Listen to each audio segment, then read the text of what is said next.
대전, 세종, 충남 현안과 이슈를 진단하는 5시엔 대세남. 안녕하십니까. 5시엔 대세남 김현선입니다. 2016년 서울 지하철 구의역에서 숨진 김군의 가방속, 2018년 태안화력발전소에서 일하다 숨진 김용균 씨의 가방 속에도 먹지 못한 컵라면이 있었습니다. 여전히 많은 사람들의 기억 속에 그때 그 컵라면은 서글픔으로 각인되어 있습니다. 다시는 반복되어서는 안 될 안타까운 죽음들. 그러나 여전히 세상은 위험의 외주화의 일상으로 하청의 재하청을 받는 업체에 소속된 비정규직 노동자들의 삶은 피폐해져 가고, 이를 바라보는 사람들의 상처는 아물지 못한 채 계속 덧나고 있는 것은 아닌지 모르겠습니다. 사람이라면 누구나 인간다운 삶을 누릴 권리가 있고, 그 이전에 최소한의 가치와 존엄을 지킬 수 있는 노동 환경이 만들어졌으면 하는 모든 노동자들의 간절한 소망이 보름달에 닿기를, 보름달의 빛이 따스하게 감싸주기를 바랍니다. 어제에 이어서 오늘 5시엔 대세남에서는 추석 연휴 특집 다시 듣는 대세남으로 진행됩니다. 오늘은 두 번째 시간으로 노동을 주제로 한 그동안의 집중 인터뷰를 모았습니다. 오늘 이 시간을 통해서 노동의 가치를 인정하고 노동자를 존중하는 사회로 한 걸음 더 나아가길 바랍니다. 오늘 방송은 사전 제작된 녹음 방송입니다. 청취자 여러분께 양해 말씀드립니다. 10월 7일 화요일 5시엔 대세남 시작합니다.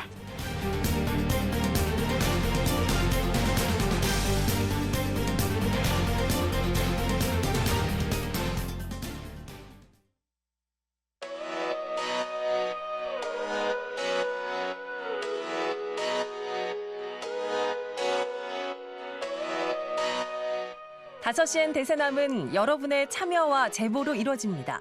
단문 50원, 장문 100원의 유료 문자 샵 2309번, KBS 대세남 유튜브 채널과 페이스북, 카카오톡 채널 5시엔 대세남으로 참여와 제보하실 수 있습니다. 선정되신 분께는 모바일 상품권 보내드립니다. 여러분의 뜨거운 관심과 제보 기다리겠습니다. 5시엔 대세남 추석 연휴 특집 다시 듣는 대세남 두 번째 순서, 노동을 주제로 한 인터뷰 내용을 다시 한번 들어보면서 우리 지역 다양한 노동 현장의 목소리를 통해 노동의 가치를 되짚어보는 시간을 준비했습니다. 올여름 폭염으로 어려움을 호소하는 목소리가 그 어느 때보다 크게 들렸습니다. 특히 고온에 장시간 노출되는 야외 노동자들의 열악한 현실은 올해도 달라지지 않았습니다. 민주노총 대전본부 김호경 사무처장에게 들어봤던 야외 노동자들의 노동 현장의 실태, 7월 16일 인터뷰 내용입니다. 야외 노동자라고 하면 일단 저희 민주노총 조합원들로 조직된 노동조합을 통해서 확인해 본 결과 건설 노동자가 있고요. 그다음에 택배 노동자, 오토바이 배달 노동자, 가정 방문 노동자와 야외에서 이제 관광객을 응대하는 서비스 노동자, 그다음에 돌봄 노동자, 청소 노동자 등이 있습니다. 근데 야외는 아니지만 야외보다 더한 폭염 속에 노출되어 있는 노동자들이 있는데요. 이 기관이나 학교에서 일하는 급식실 노동자거든요. 네, 이분들도 불을 사용하다 보니까 극한 더위에 이제 가혹하게 일을 하고 있는 거죠. 실태와 관련해 가지고는 이제 플랫폼 노동자와 관련된 자료만 좀 나와 있는데요. 2002년도 자료로 보게 되면 전국에 한 88만 명 정도고요. 대전 지역으로는 플랫폼 노동자가 2.4%니까 2만 1,000명 정도 나와 있습니다. 해마다 지금 늘어나고 있는 거고요. 많은 노동자들이 더위와 사투를 벌이는 야외 노동자들이 해마다 이제 늘고 있는 거죠. 공사 현장에서 20대 외국인 하청 노동자가 폭염 속에 숨을 거뒀거든요. 발견 당시 이제 온도는 38도라고 하고요. 사망 체온은 40.2도였다고 합니다. 그리고 또 7월 달만 해도 택배 노동자 3분이 사망하셨거든요. 네, 이러한 소식이 알려지면 참으로 마음이 찢어지고요. 정말 각 지역의 건설, 물류, 택배 등 야외 노동자 수만 명의 폭염 속에 무방비 상태로 노출돼 있다고 보시면 될 것 같습니다. 예, 이렇게 지금 현 실태만 들어도 참 많은 노동자들이 힘든 환경에서 일하고 계시는구나 느낄 수가 있는데 이렇게 야외에서 일을 하는 노동자들 또 이동하는 경우 뭐 안전모를 쓰는 경우도 있고요. 보호 장비도 이제 착용하는 경우도 많지 않습니까? 정말 많이 더우실 것 같은데 좀 체감 온도가 훨씬 높겠죠? 예, 그렇죠. 그 배달 라이더 노동자와 건설 노동자들은 안전모를 써야 되고요. 보호 장비를 착용합니다. 그리고 이제 급식실 노동자들도 보건모를 착용하거든요. 예. 어느 정도냐라고 물어보면 머리카락이 다 빠진다고 합니다. 예, 뭐 두통과 현기증, 뭐 몸의 이상 현상은 당연한 거고요. 예. 특히 이제 배달 노동자 같은 경우는 아스팔트 열기와 배기가스 열기가 이제 헬멧까지 들어와 가지고요. 그 고통이 이루 말할 수 없다고 그러고 헬멧 안에 온도가 60도라고 하니까요. 예, 상상이 안 갈 정도입니다. 예, 그러니까 이제 폭염경보가 발령되면 야외 노동자는 1시간마다 15분씩 휴식해야 한다. 이런 노동부 지침이 있는데 여러 현장에서 제대로 지켜지지 않고 있다. 이런 지적들이 나오고 있거든요. 그 야외 종사자들의 한 15% 정도는 뭐 물조차도 지금 못 받고 있고요. 그다음에 작업 중지 경험이 있는 노동자들은 이제 조직된 노동자들인데도 불구하고 20%에 불과합니다. 예, 정말 하루라도 빨리 노동부의 법과 제도 방침들이 좀 바뀌고 실효성 있게 만들어져야 될 것 같습니다. 예, 폭염도 폭염이지만 갑작스러운 폭우가 이제 많아지면서 약간의 좀 위험성이 있는 상황들이 벌어질 텐데 폭우와 관련해서는 뭐 어떤 대책들이 좀 있습니까? 그러니까 폭염과 폭우와 관련해서는 실질적으로 대전시나 이제 구청에서 쉼터를 좀 운영하고 있는데요. 실질적으로 이제 대전 같은 경우는 두 곳이 좀 운영이 되고 있고요. 세종, 충청권 다 합쳐야 뭐 8곳에 불과하다고 합니다. 예, 이동하시는 분들이 실질적으로 쉴 만한 곳, 또 안정적으로 좀 앉아 있을 만한 곳, 시원한 바람이라도 쐴 수 있는 곳이 턱없이 부족한 게 현실이죠. 예. 그러니까 지금 대전에는 대덕하고 유성구 두 곳이 있고 세종에는 지금 한 곳도 없는 상황인데 네네. 이동 노동자들에게는 이런 쉴 수 있는 장소가 필수적인 것이 아닐까 싶은데 어떻습니까? 예, 맞습니다. 그래서 이런 장소가 없다 보니까 천상 뭐 카페나 편의점 같은 데를 이용할 수밖에 없거든요. 근데 이제 그곳에 가게 되면은 아무래도 좀 비용이 좀 들지 않겠습니까? 그렇죠. 뭐라도 하나 사 먹어야 거기 좀 앉아 있어야 눈치가 좀 덜 보이니까요. 예. 그리고 더 곤란한 거는 어디 뭐 주차할 만한데 오토바이라도 잠깐 댈 만한 데가 좀 없기 때문에요. 그런 부분들이 상당히 좀 애로점이라고 얘기를 하고 있습니다. 예. 자, 이제 뭐 이런 가운데에서 고용노동부가 규제개혁위원회 권고로 중단됐던 체감온도 33도 이상인 작업장은 2시간마다 20분 이상 꼭 휴식 시간을 주도록 하는 규정이 시행이 됩니다. 네네네. 그런데 이제 특수고용직인 말씀해 주신 야외 노동자, 택배, 배달 노동자 이런 보호를 이제 받을 수 없는 상황이다라는 지적도 나오고 있는데요. 노동계에서는 어떻게 보십니까? 예, 그래서 이제 휴식에 의무화는 노동자의 건강권을 지키는 최소한의 조치라고 보고 있는 거고요. 어쨌든 규제개혁위원회에서 기업 부담 논리로 이제 정책이 중단된 것에 대한 강한 유감을 좀 표명을 했고, 예, 이번 결정은 다시 사회적 책임을 되돌리는 계기라고 보고는 있습니다. 근데 아무리 의무라고 해도 과태료 부과나 뭐 이런 실질적인 제재 수단이 없다면 현장 적용은 요원할 수밖에 없거든요. 뭐 하청 노동자, 일용직 플랫폼 노동자들은 이 제도가 실제로 적용되지 않거나 무시될 위험이 커요. 그래서 또 일부 사업장은 뭐 쉬면 생산성이 떨어진다라는 논리를 계속 고수하고 있고요. 예, 그래서 제도와 의식 변화가 함께 좀 필요한 거고요. 벌칙 조항과 같은 부분들이 꼭 제정이 되어야 될 것 같습니다. 그러니까 이제 뭐 이런 폭염 대책이라든지 여러 이 노동 환경에 대한 대책들이 나와도 항상 사각지대가 발생하게 되는데 그 부분에 대해서도 조금 더 고민이 필요해 보입니다. 어떻습니까? 예. 그래서 이제 모든 게 이제 어쨌든 이런 부분들이 좀 강제 규제와 관련된 부분 폭을 좀 넓혀야 되는 거고요. 그러니까 이런 지침들이 어떻게 보면은 그 의무가 아니라 지금 현재 공고 수준으로 가다 보니까 이런 일들이 계속 반복되고 나아지질 않고 있거든요. 그래서 이제 휴식 시간 보장이라든가 폭염 시 작업 중지는 산업안전보건법이라든가 뭐 예. 이런 곳에다가 뭐 강력하게 뭐 과태료라든가 처벌과 관련된 부분이 함께 제정돼야 되지 않겠나라는 생각입니다. 예. 그래서 이제 정부에서도 건설 물류, 뭐 폭염 고위험 사업장에 대해서는 관리도 이제 강화하겠다 네. 이야기가 나왔는데 이제 앞서 이야기한 2시간마다 20분 이상 휴식, 뭐 폭염 시에는 물도 제공하고 바람, 네네. 그늘 확보, 뭐 여러 가지 내용이 포함되어 있는데 사실 작년에도 들어본 것 같고요, 재작년에도 네네. 들어본 것 같거든요. 대책이 좀 반복되는 느낌인데 이 부분에 대해서는 어떻게 보십니까? 그게 이제 공고 수준이기 때문에 그런 거예요. 예. 그래서 이게 외국 사례 같은 데를 보게 되면 어쨌든 캘리포니아나 워싱턴이나 뭐 이런 데는 아예 폭염 보호법이라고 제정이 돼 있거든요. 아, 예. 그리고 연방 차원에서 지금 폭염보호 기준 신설을 논의 중에 있다고 합니다. 예.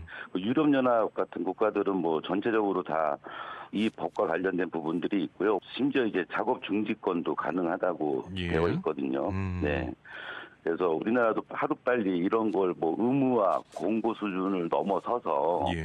법 개정까지도 만들어져야 될 부분이라고 생각합니다. 예.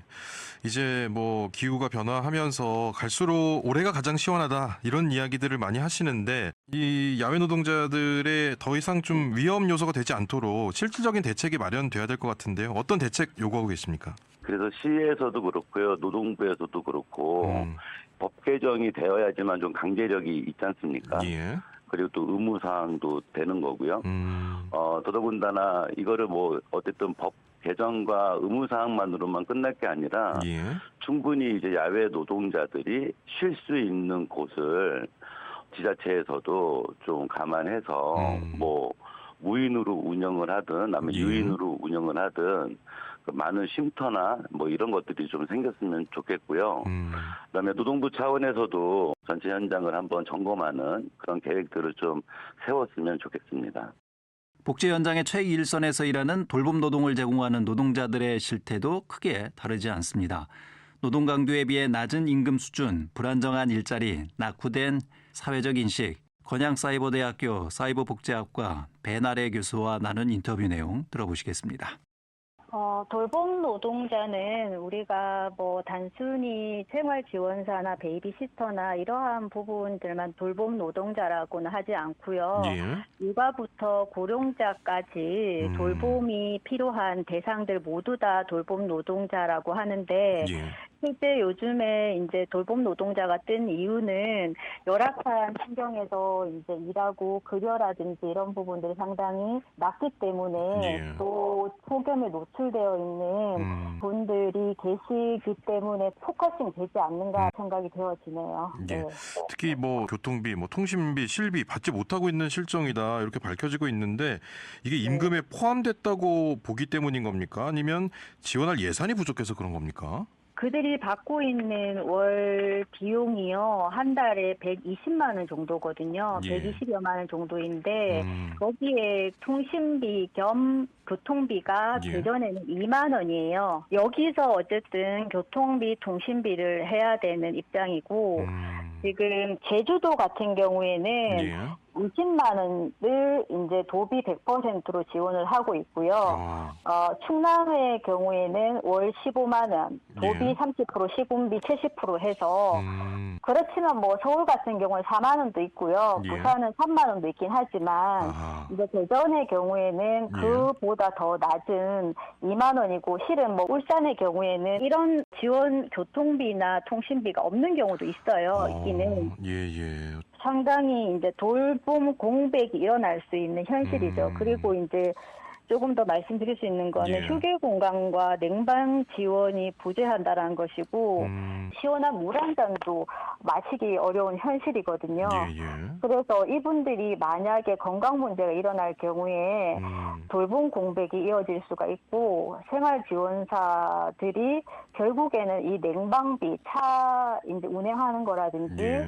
자신이 이제 뭐 시원한 물 한 잔 마시는 거라든지 이러한 실비까지 본인이 지급해야 되는 이중고를 겪고 있고 또 이제 거리가 뭐 예. 이웃집 가듯이 어르신을 케어하는 것이 옆집으로 가는 게 아니거든요. 예, 물론 예. 옆집에 갈 수도 있지만 장거리 이동에 2만 원으로 간다? 예. 이거는 택도 없는 이야기죠. 예.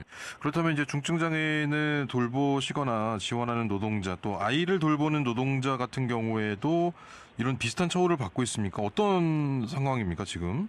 지금 장애인 돌봄 같은 예. 경우에도 같은 실정이라고 보시면 되겠습니다. 예. 장애인 돌봄을 하고 있는 경우도 음. 어쩔 수 없는 상황에서 예. 이 일마저 하지 못한다라면 생계를 이어가지 못하기 때문에 어쩌면 울며 겨자 먹기로 지금 일을 하고 있는 상황이고 예. 어쩌면 그들은 최저임금에서 지금 일을 하고 있는 상황이다라고 할 수가 있거든요. 예. 장애인 관련해서 이를 장애인 활동 지원사라고 해요. 예. 장애인 활동 지원사는 장애인 활동 지원에 관한 법률에 의해서 일을 하고 있는데 지금 노인생활 지원사 그리고 장애인 활동 지원사는 연령 지원이 없기는 해요. 예. 없기는 한데 근무 시간이 생활 지원사는 5시간, 장애인 같은 경우는 5시간에서 6시간이거든요. 예. 그런데 받는 비용이 시간당으로 예. 해가지고 정말 최저임금에 달하기 때문에 그들은 어쩌면 생계를 위해서 뛰어든 분들이기 때문에 예. 상당히 돌봄 종사자로서 정말 열악한 현실에서 정말 이제 살아가고 있고 예. 처우들이 상당히 눈물 날 정도로 지금 그 예. 일을 하고 있다라고 볼 수가 있는 거죠. 예. 지금 낮은 대우를 받고 있는 이유는 무엇 때문이라고 보십니까? 그 돌봄 노동에 대한 가치 절하가 가장 문제고요. 사회 예. 인식이 부족을 하고 있어요. 예. 예전에 돌봄은 우리가 생각할 때 여성의 몫이라고 생각을 하고 가족의 책임인데 예. 이거는 봉사로 여겨야 된다라고 하는 사람들의 인식이 상당히 강한 거죠. 이거를 누구나 할 수 있는데 예. 왜 이걸 돈을 줘야 되지? 이거는 단순 노동이다, 희생이다, 헌신이다. 예. 이게 돌봄 사회학이라고 하는 부분에서 이게 잘못됐다라고 본다라는 거죠. 예. 이거는 하나의 전문적인 영역이고 가족이 할 수 없는 하나의 고도의 전문성과 인내심을 가진 부분인데 예. 이러한 부분에서 임금이라든지 제대로 된 처우가 이러한 어떤 이데올로기가 예. 그들이 가치절하와 사회적 인식을 가져오게 된 큰 문제가 아닐까라는 물론 다른 원인도 있겠지만 예. 저는 가장 큰 부분이라고 생각을 합니다. 예. 그럼 이제 어떤 것들이 조금 개선되면 좋을까요? 우선적으로 좀 찾아본다면 어떤 게 있을까요? 그 돌봄 노동자들의 예. 낮은 처우를 받는 거에 대한 사회적 인식을 개선시켜야 되겠고 예. 정부나 우리 지금 대전 지자체에서 이 재정적인 부분에 좀 관심을 가져서 예. 우선순위를 좀 두는 것이 필요하다라고 보아집니다. 지금 예산이 없습니다. 예. 라고 하는 말이 메아리 치듯이 돌아오는데 결국에는 돌봄 노동을 노인 생활 지원사 같은 경우에는 장애인 장기 요양 보호가 들어가기 전에 예방 차원에서 하는 부분들이 예. 노인 돌봄 생활 지원사거든요. 예. 그렇기 때문에 우리가 예방 차원에서 하기 때문에 지금 예방적인 부분들을 한다라고 하면 사회적 투자가 분명히 필요한데 예. 이러한 부분에 대한 지자체나 정치인들이 생각을 아직 못하고 있는 것 같아요. 일단은 제가 봤을 때는 우선순위로 원래 2025년에 초고령 사회로 이미 들어갔거든요. 예. 대전 같은 경우에 예. 일부 지역에서는 20%가 넘어섰어요. 예. 그러면 어쩌면 사회자님이나 저의 문제가 될 수도 있다라는 거지, 이 문제가. 예. 그렇기 때문에 우리 지자체가 대전이 조례가 있어, 이런 조례가. 예.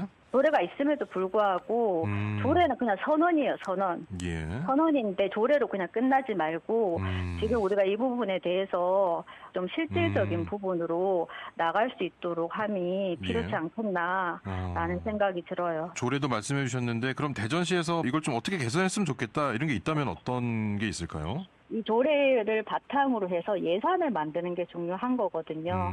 그런데 결국에 예산은 결국에 이제 다른 부분으로 다 밀려버리고 다른 예. 것이 먼저 우선시 되는 부분들이기 때문에 지금 우리 생활지원사나 그리고 장애인 활동지원사나 이러한 부분에 돌봄 노동을 하시는 분들 결국에는 이게 우리들의 문제거든요. 예. 지금 우리가 천년만년 우리가 젊게 살아가진 않거든요.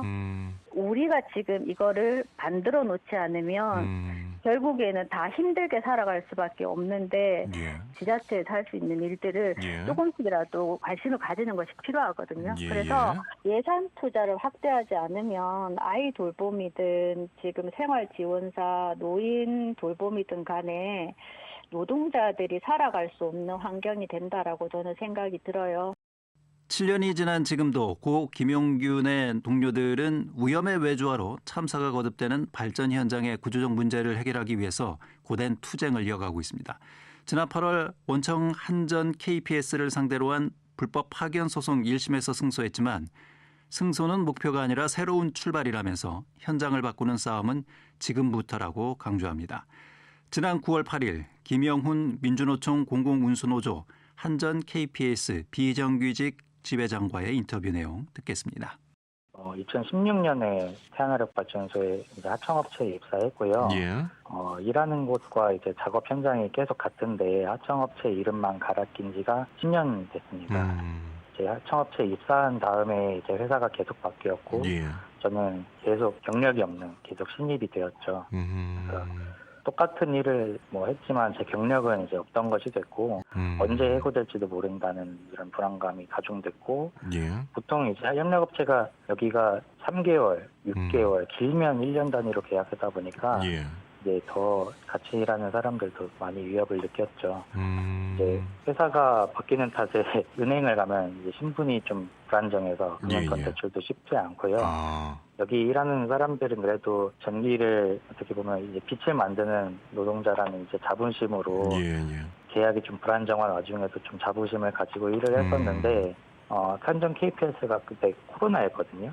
코로나인데 이제 고통 분담을 좀 요구를 하더라고요. 경영이 좀 많이 힘들다고. 그래서 그때 월급이 한 30만 원 정도 이제 다 깎이고 이런 불공정 계약에 대해서 좀 의구심이 많이 들었는데 그때 이제 여러 사람을 만나면서 불법 파견이란 걸 인지하게 됐고 2022년에 한전 KPS를 상대로 근로자 지위 확인 소송까지 하게 되었습니다. 예, 그러니까 이제 자부심을 가지고 일을 하던 곳에 대한 불합리함을 알게 됐고 이제 그것에 대한 소송을 제기하신 건데 그러니까 이번 판결이 나오면서 정부와 한전 KPS가 하청 노동자들을 직고용해야 된다 이런 목소리에 좀 힘이 실리고 있는 상황인데 어떻게 보십니까? 예, 이번 판결이 사실 그 발전소 공기업 한전 KPS의 정비 업무 외주화는 불법 파견이라는 사실을 사실 공증을 한 겁니다. 그래서 동일한 조건에서 일하는 하청 노동자가 모두 직접 고용하는 것이 발전소에서 이제 중대재해를 반복하지 않게 하고 불법을 시정하는 길이라고 생각하고요. 쟁점이 이제 발전소에 이제 노동자들이라는 이런 단가라든지 설계 변경, 그다음에 임금 삭감 구조 이런 것들이 있었고 쪼개기 계약에 따른 불법 파견에 의한 고용 불안, 그다음에 동호비 착폭들이 있었습니다. 그래서 한전 법원은 이제 한전 KPS가 형식상의 도급 계약을 내세웠으나 실제로는 협력업체 노동자들에게 직접 지시하고 교육하고 평가하고 원하청이 이제 뒤적인 작업 체계, 혼재 작업이라고 하는데 그 관리 감독 체계를 수행한 사실을 법원이 인정한 겁니다. 고 김충현 씨가 돌아가신 지도 벌써 3개월이 지났고 그동안 뭐 대책위도 꾸려졌고 산업재해를 좀 막아보자 이런 여러 목소리도 내고 계시는데 이 목소리에 대한 응답이 좀 나오고 있습니까? 어떻습니까? 정부 관계자와 대화를 나누기도 했지만 사실 이렇다 할 응답을 받지 못했습니다. 그래서 사고 이후로 현장에 있는 노동자들이 그 환상통이라고 하죠. 그런 고통을 뿐만 아니라 많이 불안감도 호소를 하고 있고요.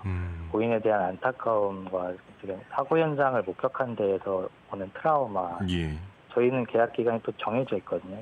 이러다 보니까 상당히 이제 불안감이 큰 상태에서 지금 작업을 하고 있고 상당수가 이제 지역 기반을 두고 있어요. 태안이나 서산 인근에 이제 발전소 근처에서 이제 집을 두고 가정을 꾸리고 있는데 그분들에게는 이제 발전소는 일터일뿐만 아니라 삶의 터전입니다. 이렇게 목소리를 높이는 이유는 위험의 외주화의 구조를 이제 뿌리 뽑아야 된다. 더 이상 고인의 죽음이 반복되지 않아야 된다라는 이야기를 하고 있고요. 고인이 특히 자격증이 많았어요. 10개나 넘는 자격증을 보유하고 있었는데 그렇게 30년 넘게 선반을 가공하고 이런 기술자였거든요. 근데 경력에 비해서 임금이 계속 착복하고 있는 구조다 보니까 매우 낮았고 업무가 사실 계약이 없는 내용들이 다 포함되다 보니까 거의 상당히 그 과중되는 일을 했고 하청업체가 이제 계속 바뀌는 바람에 이런 불안을 겪지 않아도 될 일자리를 찾기도 했지만 이제 지역은 태안 같은 경우에 발전소 하나밖에 일자리가 없어요. 다른 일자리를 또 구하기 힘든, 이직이 쉽지도 않은 환경이었습니다. 현장에서 일어나고 있는 이런 좀 불편한 것들, 고쳐져야 될 것들, 어떤 것들이 지금 현장에서 벌어지고 있는 겁니까? 계약서에 명시되지 않은 업무들을 하고요.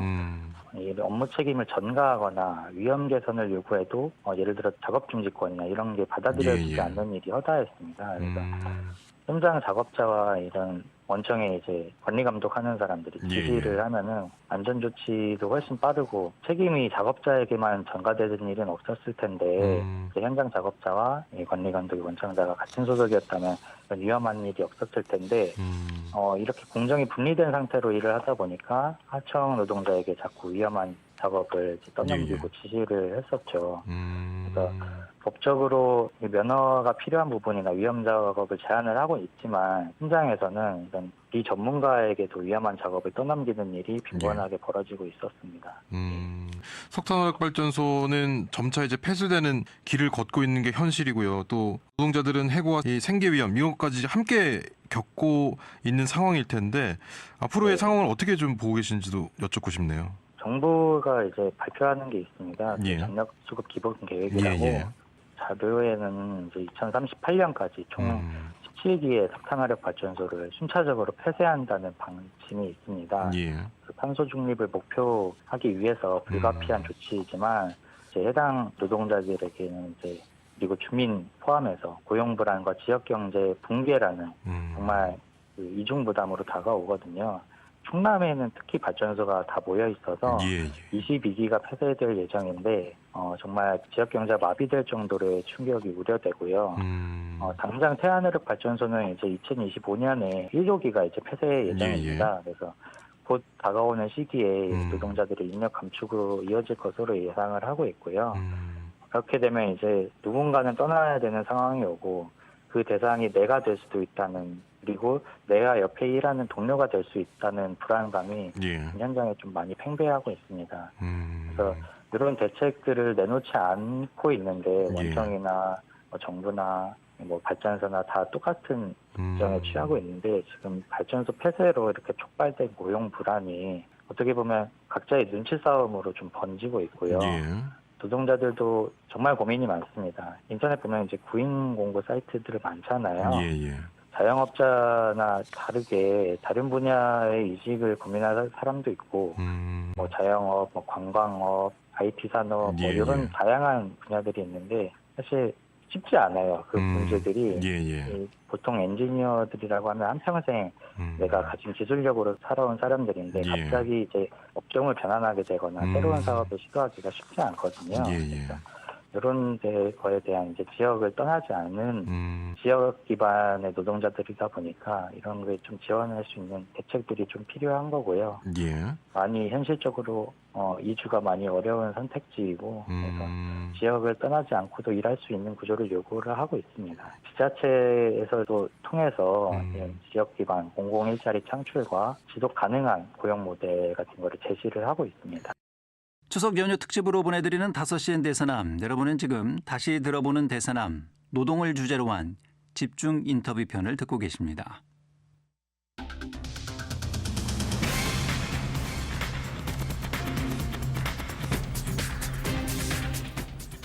다섯 시엔 지역의 이슈와 현안을 진단합니다.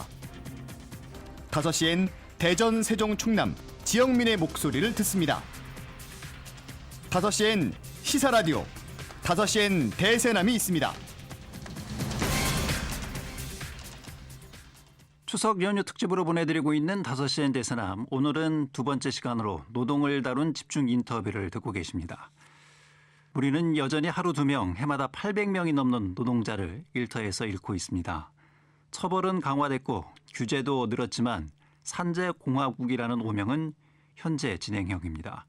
안전 최우선이라는 구호가 현장에서는 허공의 메아리에 불과했던 건 아닌지 지난 8월 12일 대전 충남인권연대 이상재 사무국장과의 인터뷰 내용 다시 들어보겠습니다.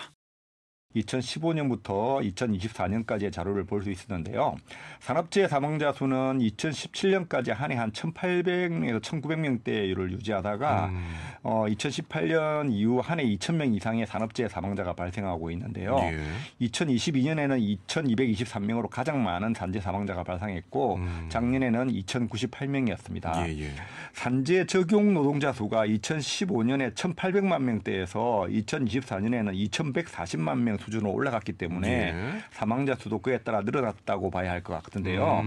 통계청의 1만 명당 사망률은 계속해서 1점대 초반을 유지하다가 2023년과 2024년에는 1만 명당 0.98명 사망 수준으로 내려갔습니다. 한 20여 년 전인 2003년에는 한 해 1만 명당 2.55명이 사망하던 때에 비하면 한 3분의 1 정도 가량 줄어든 것이 맞습니다. 네. 그러니까 이제 산재 사망자가 늘어난 것은 맞지만 산재 적용 노동자가 늘면서 이제 사망률은 낮아진 건데, 근데 이런 지표가 나왔음에도 불구하고 정부와 노동계 모두 일하다 사망하는 사건 사고 심각성 이건 이제 크다고 요즘에 많이 좀 이슈가 되고 있습니다. 일단 앞서 말씀드린 통계는 산업재해 적용 노동자를 대상으로 한 통계이기 때문에 적용을 받지 못하는 영세 사업장이라든지 이런 그리고 외국인 노동자 현실까지 고려한다면 일하다 사망하는 노동자의 숫자는 많이 늘어날 수밖에 없습니다. 그리고 조금 좋아졌다고는 해도 OECD 기준하고 비교하면 우리나라의 산재 사망률은 OECD 가입국 38개국 중 34위일 정도로 최하위권입니다. 사망사고가 일어난 회사에서 연달아 사망사고가 일어나고 있습니다. 특히 포스코 ENC는 올해에만 4명의 노동자가 사망했습니다. SPC 같은 경우도 2022년에 평택 제빵공장에서 안전장치 미설치로 노동자가 숨졌고 2023년에 샤니 성남공장에서는 하도급 노동자가 추락사했습니다. 올해 SPC 삼립 시하 공장에서는 안전 펜스와 비상 정지 장치 부재로 50대 여성 노동자가 벨트에 끼어 사망한 사고가 있었습니다. 포스코 ENC와 강용제철소, DL건설, 현대건설, 한국전력 등 대기업 현장에서도 매뉴얼 미준수와 점검 부실이 사고로 이어지고 있습니다.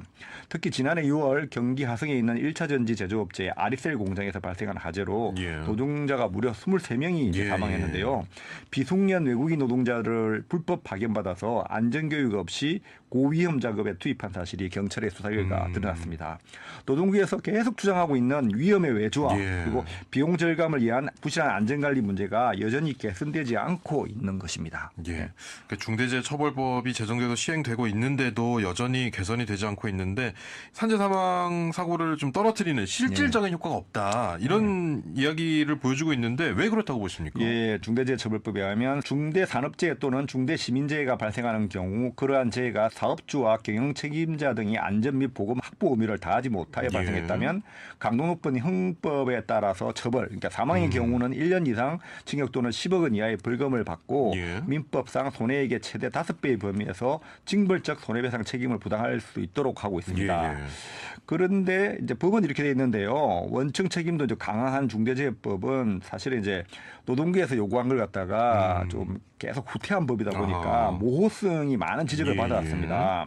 실제로 지난 3월 부산지방법원은 중대재해법으로 기소된 원청업체 대표가 신청한 위헌법률 심판 제청을 인용했는데요. 헌재가 아직 결정을 내리지 않았지만 일선 재판부가 법의 모호성 지적에 동의했다는 의미라서 좀 주목을 받고 있습니다. 법 제정 이후에도 말씀하신 것처럼 사업장의 사망자 수는 크게 줄지 않았습니다. 한국경영자총협회 이제 경총이라고 하죠. 고용부의 재조사 대상 사망사고 발생 통계 현황을 분석한 결과를 보면 2022년 중대재해법이 우선 적용된 50인 이상 사업장, 공사금액 50억 원 이상인데요. 사고 사망자가 2021년 248명에서 2024년 250명으로 오히려 2명이 증가한 것으로 파악됐습니다.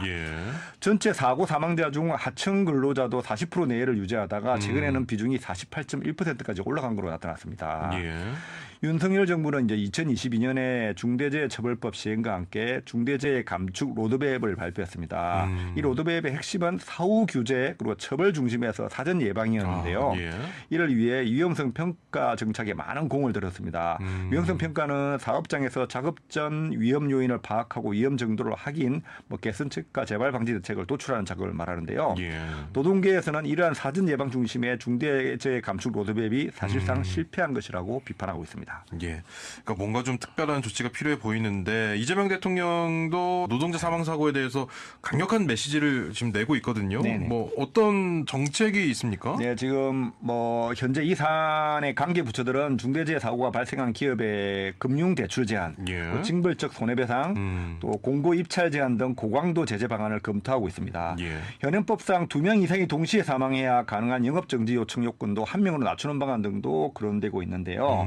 물론 이런 방안에 대해 기업계는 그 뭐 경제 위축 등을 통해서 우려의 목소리를 내고 있는데 노동계는 정부 방침에 대해서 환영한다는 입장입니다.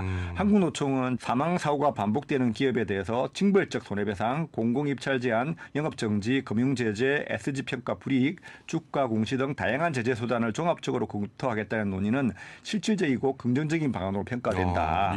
일하는 모든 노동자의 생명과 안전을 지키겠다는 이재명 정부의 강력한 산재 예방 의지 표명에 깊은 환영의 뜻을 표한다고 했습니다. 예. 마지막으로 이 시민 여러분께도 인식의 전환이 좀 필요할 것 같은데요. 당부에 말씀해 주신다면요. 예, 세계적 기준으로 봐도 우리 사회는 참 편리하고 빠른 사회는 맞습니다. 인터넷도 빠르고 음식 배달도 빠르고 택배도 빠르고 건물도 빨리 짓고 AS도 정말 빠른 나라가 대한민국이라고 생각합니다. 그런데 그 빠름을 위해서 노동자의 안전과 생명을 담보해야 하는 사회라면 좀 다른 대안을 좀 찾아야 한다고 생각하는데요. 한번 좀 생각해보는 계기가 됐으면 좋겠습니다. 그렇다면 대전시의 노동정책은 제대로 가고 있을까요? 대전세종연구원 경제사회연구실의 양준석 책임연구위원과의 인터뷰 내용 들어보겠습니다. 대전시가 2022년에 노동정책 기본계획이라는 것을 수립을 했는데요. 기본계획이 적절하게 수립이 되었는지 또 수립된 계획이 적절하게 진행이 되었는지를 평가하고 그에 대해 발제를 해주셨어요. 예. 우선 대전 노동정책 비전에 대한 평가는 일단 대체로 긍정적이었던 것 같은데요. 이 기본계획 비전이 합리적 노사관계가 정했던 1, 2도시 대전입니다. 예. 그런데 이제 지방정부의 노동정책은 노사정 협치가 필수적인데요. 그래서 이 기본계획 비전에서부터 합리적 노사관계 정립을 명시를 해서 노사정 협치의 중요성을 강조를 했고요. 다만 합리적 노사관계가 정립된 1, 2도시 대전이라는 비전이 조금은 어색하고 모호한 면도 있다고 지적을 했어요. 특히 이제 노동정책 관점에서 1, 2도시가 무엇을 의미하는지 모르겠다 이런 이야기가 있었는데요. 예컨대 이제 대전의 경제 정책의 비전이 1류 경제 도시인데요. 이런 식으로 노동정책도 1류가 뭘 의미하는지를 좀 이제 얘기를 해야 될 것 같다. 그래서 예컨대 이제 1류 노사관계인지 1류 노사협치인지 1류 일과 생활의 균형이라든지 어떤 1류를 의미하는지 명확하게 할 필요가 있다고 주장을 했는데요. 그리고 이 노동정책이라는 게 어떤 노동권이 침해되는 상황이 있으면은 그 상황의 개선에 초점을 맞추고 있잖아요. 이러한 현실을 봤을 때 1류가 노동 정책에 잘 어울리지 않다라는 의견도 있었습니다. 예. 그럼 이제 다른 지역들과 좀 비교를 해봤을 때는 비교적 이런 정책 비전이라든지 이런 것이 명확한 편인지 아니면 조금 그래도 좀 아쉬운 편인지 평가를 해주신다면요. 일단 타 지역 노동 정책 기본 계획을 살펴보면요, 비전으로 이런 단어를 많이 썼어요. 뭐 행복, 공전, 안전, 존중, 존엄, 상생, 함께 이런 단어를 많이 사용했는데요. 그렇다고 뭐 대전의 현재 비전을 뭐 바꿀 필요는 없지만. 1류라는 단어에 어떤 노동 가치를 담을 건지 고민이 필요하다고 이제 이야기를 하셨거든요. 그래서 뭐 1류라는 그릇에 양질의 일자리를 담을 것인지, 일과 생활의 균형을 담을 것인지, 아니면 뭐 근로기준법 준수를 담을 것인지 이러한 고민이 필요하다는 의견이 있었습니다. 그럼 대전시의 정책 목표가 크게 4가지가 있습니다. 노동 권익 향상과 기본권 보장, 노동복지 향상과 안전 건강 일터. 노사협력과 정책 거버넌스, 취약계층 고용 기회 확대. 이 정책 목표는 어떻게 비교적 잘 시행되고 있다는 평가였습니까? 어떻습니까? 지금 말씀하신 4가지 정책 목표가 중요한 노동자의 권리를 모두 포괄하고 있어요. 보통 이제 노동자의 중요한 권리가 일할 권리, 보편적 노동 기준 보장, 노동 기본권, 시민으로서의 자유권과 사회권인데 이러한 권리가 모두 이제 그 대전시 그 정책 목표에 반영된 것으로 긍정적으로 평가가 됐고요. 다만 정책 목표가 너무 이제 일반적으로 좋고 중요한 내용만을 이제 담고 있다고 보니까 대전에서 직면한 대전의 특수한 노동 환경의 문제와 그에 대한 해결책이 정책 목표에 잘 드러나지 않는다라는 비판도 있었는데요. 그래서 대전의 특수한 노동 문제를 정책 목표로 설정할 필요가 있다라는 의견이 있었습니다. 예를 들면 대전이 서비스업 비중이 굉장히 높습니다. 그리고 서비스업에서도 이제 과학기술 서비스업 비중이 높은 도시인데요. 이러한 이제 대전의 산업 구조로 발생하는 노동 문제가 있을 거라 생각이 돼요. 왜냐하면 이제 과학기술 서비스업은 보통 이제 프로젝트 단위로 이제 고용이 되기 때문에 계약직 비중이 큽니다. 계약직 비중이 크기 때문에 약간 이제 고용이 불안정하고요. 특히 이제 청년 연구자나 박사학위 연구원 이런 사람들의 이제 비정규 문제가 좀 있을 수 있고요. 그리고 또 서비스업 비중이 높은 도시에서는 플랫폼 노동자들이 많잖아요. 그래서 이런 플랫폼 노동자들에 관련한 여러 노동 문제가 있을 가능성이 있어요. 예컨대 이제 배달 노동자의 산업재해 같은 거 이러한 문제들이 있을 수 있을 것 같은데 그래서 이러한 문제와 그 해결 방안이 좀 발굴해야 되고 그런 해결 방안이 이랬던 사업에 그치지 말고 대전시 노동 기본계획의 정책 목표에 반영할 필요가 있다고 생각을 합니다. 그럼 이런 정책들을 실행하는 방법적인 면에서는 어떤 평가를 받았는지도 궁금한데요. 일단 전반적으로 대전시의 노동정책을 전담하는 행정조직의 인력 예산이 부족하다라는 점이 지적이 됐고요. 그래서 정책을 설계하고 집행할 내부 기반이 더 강화되어야 실질적인 정책 효과가 이어질 수 있다라는 이제 그런 의견이 있었습니다. 좀 더 이제 구체적으로 들여다보면요. 대전시 노동정책 기본계획에 다른 지방 정부에서 하는 주요 사업들 다 포함되어 있는데 대전만의 특색, 대전이 직면한 노동 문제 해결할 만한 그런 사업이나 아니면은 디지털 전환, 기후 위기, 인구 구조 변화, 사회 양극화 같은 현재 지금 미래의 의제를 이러한 미래의 의제를 선도하는 사업이 눈에 잘 띄지 않음이 지적됐고요. 대신에 그 취약계층 노동자에 대한 구체적 지원책이 마련되어 있다는 것은 되게 좋게 평가를 받았어요. 왜냐하면 이제 대전시에서는 뭐 단순한 캠페인 사업보다는 작업복 세탁, 유급 병가, 쉼터 제공 같은 노동자들이 실제로 체감할 수 있는 그런 지원 사업이 많습니다. 이런 사업이 이제 대전광역시가 주도를 하고 기초자치단체, 노사단체, 시민사회 등이 협력한다면은 지속적으로 운영될 수 있을 것 같고요. 이렇게 잘 되면 이제 지역사회가 신뢰가 성장할 수 있고 이러한 지역사회 신뢰가 노동 문제뿐만이 아니라 여러 지역 문제 해결에 도움이 될 것이다라고 평가를 받았고요. 그런데 이제 그 취약계층 노동자 중에서도 고령자와 장애인 대상으로 하는 사업은 상대적으로 좀 부족하다고 지적됐어요. 왜냐하면 장애인과 고령자 이런 취약계층의 고용 활성화나 지역 훈련 지원 등은 중앙보다는 지역사회에서 추진할 때 효과적이라고 알려져 있고요. 그리고 또 고령화 문제가 굉장히 심각하잖아요. 대전 같은 경우 이제 65세 이상 노인 인구 비중이 현재 17.2%입니다. 2050년에는 이제 40.1%로 증가할 것으로 예상이 되고요. 그래서 이제 노인 일자리 부족이 굉장히 심각한 경제 사회적 문제로 대두될 가능성이 큽니다. 그래서 이제 대전의 노동 정책에도 노인 일자리 문제를 더 중요하게 다룰 필요가 있을 것 같습니다. 이렇게 지금 대전시의 노동 정책에 대한 전반적인 평가를 좀 종합을 해보면 비전이나 목표는 굉장히 높고 포괄적이고 보편적인데 반해서 이것을 실질적으로 구현하는 것에는 조금의 좀 빈틈이 있다 이렇게 보이는데 어떤 노력이 필요하다고 보십니까? 대전광역시 노동정책 기본계획은 노동 기본권에 충실하게 목표가 설정이 되어 있습니다. 그리고 이제 다른 지역에서 어느 정도 효과성을 인정받은 그런 사업들이 포괄하고 있다고 평가되었고요. 또한 이제 합리적 노사관계 정립이라는 비전의 기초에서 정책 목표와 세부 사업들이 적절하게 구성이 돼 있고 지역사회에 긍정적 영향을 미칠 만한 여러 조건들을 갖추고 있다고 평가를 받았어요. 그런데 다만 아까 말씀드렸다시피 우리 지역만이 가지고 있는 고유한 노동 문제 특성에 관한 명확한 진단과 그러한 진단에 기초한 목표 설정 그리고 맞춤형 사업이 잘 드러나지 않는다는 것이 한계고요. 예를 들면 타 지역에서는 이제 우리 대전을 과학도시 대전이라고 하잖아요. 근데 이제 노동정책 기본계획에서는 연구개발에 종사하는 또 노동자들을 지원하는 사업을 찾아볼 수가 없고요. 그리고 서비스업 노동자와 플랫폼 노동자에 대해서 이런 사람들이 어렵다라는 인식은 있어요. 그런데 이들을 대상으로 어떤 맞춤형 사업이 있는지는 잘 모르겠습니다. 이런 것들이 지적이 됐고요. 그리고 이제 그 토론회에서 이제 몇 가지 개선안이 언급이 됐거든요. 노동 정책 대상이 대전 지역 주력 산업 종사자가 아니라 열악한 노동 조건에 처한 취약 노동자라는 점을 명확히 해야 한다고 이야기가 됐고요. 근데 이런 취약 노동자를 식별하기 위해서는 뭐 여러 가지 뭐 데이터 같은 게 필요할 것 같아요. 그렇습니다. 그래서 그런데 이제 지금 대전에서는 이제 대전 노동시장과 노사관계에 관련된 기본적 통계가 아직 좀 덜 구축이 됐기 때문에 이런 것들이 구축이 돼야 되고 그리고 이제 뭐 통계 안 잡히는 그런 주변부 노동자들이 있어요. 이런 사람들은 실태 조사를 통해서 현황을 면밀히 파악할 필요가 있어야 됩니다.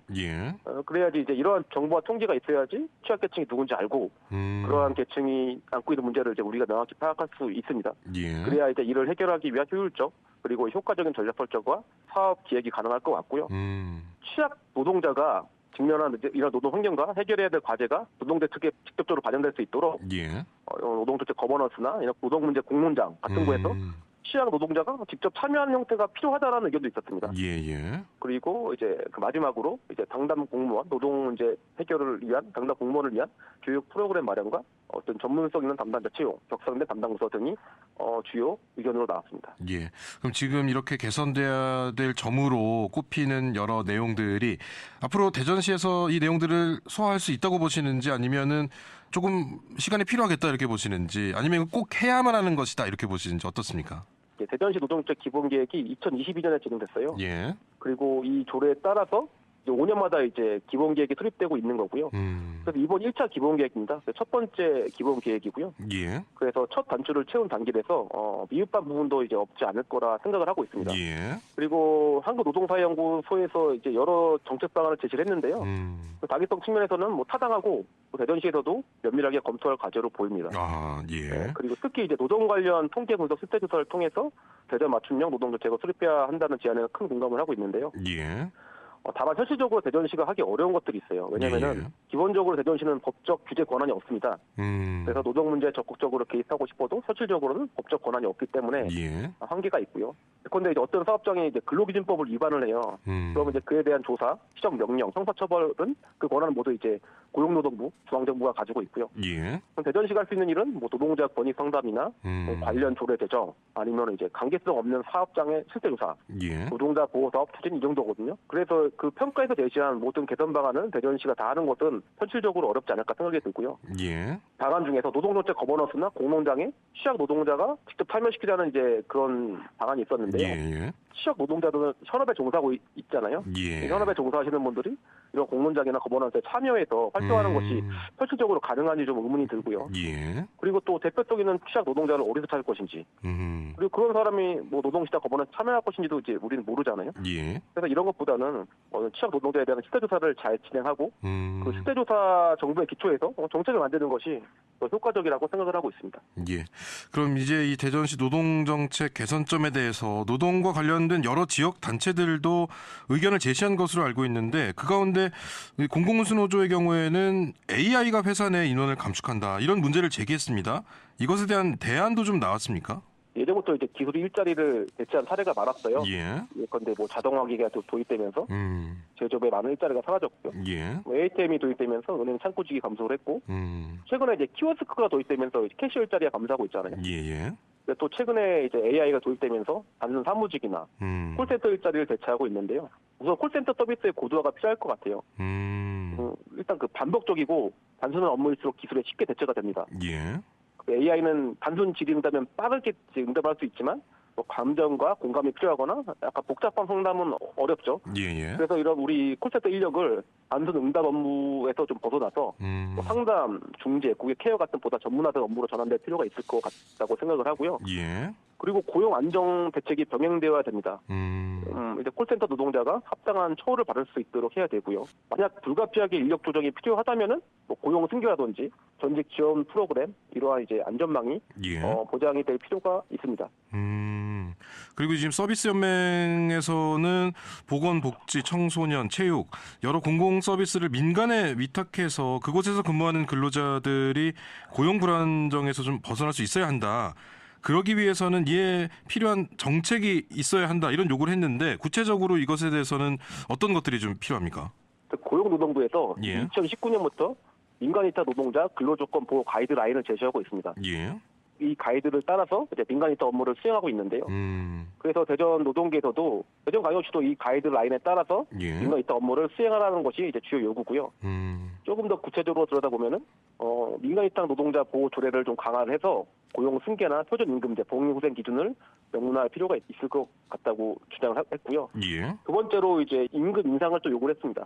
대전시 같은 경우는 이제 민간 위탁한 사업의 근로자들에게는 생활임금을 주도로 규정을 하고 있는데요. 생활임금에 대해서 설명을 드리면은 생활임금은 이제 대전시청이나 산하기관의 용역 위탁 기간제 노동자에게 적용되는 그런 임금인데 최저임금보다 조금 더 높은 수준에서 결정됩니다. 노동계에서는 민간위탁 노동자의 임금이 생활임금으로는 충분치 않기 때문에 이거보다 좀 더 이제 인상이 필요하다라는 입장이고요. 그리고 이제 민간위탁 전담 부서가 설치가 필요하다라는 주장도 있었습니다. 민간위탁 노동자의 고충을 청취할 수 있는 일원화된 창구를 운영을 해서 민원, 뭐 부당배우, 근로기준법 위반 등에 대한 처리가 체계적으로 이루어질 수 있는 그런 전담부서 설치를 요구를 했고요. 마지막으로는 민간위탁 사무 재점검이 필요하다라는 의견이 제기됐습니다. 그러니까 지금 대전시나 대전시가 하고 있는 산하기에 다 하고 있는 민간위탁 사무를 전수조사를 하고요. 꼭 필요한 업무에 한해서 민간위탁이 이루어지도록 하고 뭐 복지나 교육처럼 공공성이 강한 분야는 민간 위탁이 아닌 공용화를 검토가 필요하다는 것이 주요 주장이었습니다. 예. 지금 뭐 이 지역 관계자들 노동과 관련한 여러 의견들이 제시되었기 때문에 하나하나 저희가 다 따져보고 싶지만 시간상 이제 대전시 노동 정책 관련해서 그럼 박사님이 보시기에 책임연구위원님께서 보시기에 이것이 가장 시급하게 좀 개선돼야 한다. 이런 점이 있다면 어떤 것이 있는지 끝으로 한 말씀 하고 싶은 말씀이 있으시면 좀 전해 주시죠. 네, 상대적으로 대전시 미흡한 점이 많이 부각이 되었습니다. 그런데 잘하는 점도 많이 있거든요. 그런데 이제 이번 민사 8기 들어와서 생활임금이 대폭 인상이 되었고요. 그리고 취약 노동자들에게 실질적으로 도움이 될 수 있는 정책, 뭐 예컨대 유급휴가 지원 이런 유익한 사업을 많이 수행하고 있습니다. 그런데 지역의 노동 현안이 워낙 많습니다. 근데 이 모든 현안을 대전시가 해결할 수 없고요. 인력과 예산은 차치하더라도 법적 권한이 없기 때문에 대전시 역할은 한계가 있을 수밖에 없습니다. 그래서 여러 현안 중에서 대전시가 할 수 있는 일을 선택과 집중하는 것이 효과적인 접근이 아닐까 그런 생각이 듭니다. 안전은 국가가 보장해야 할 삶의 조건이자 사회적 약속이죠. 안전대책은 우리가 어떤 사회를 만들 것인가에 대한 실천이자 선언이라는 것 잊지 말아야겠습니다. 5시엔 대서남 추석 연휴 특집으로 보내드린 다시 들어보는 집중. 오늘 두 번째 시간으로 노동을 주제로 우리 지역 노동자들의 인터뷰를 다시 들어봤습니다. 내일은 다시 들어보는 대서남 청년몰 편을 준비했습니다. 오늘 마무리곡 카펜터스의 Close to You 들으면서 오늘 순서 모두 마치겠습니다. 저는 내일 뵙겠습니다. 지금까지 김현선이었습니다.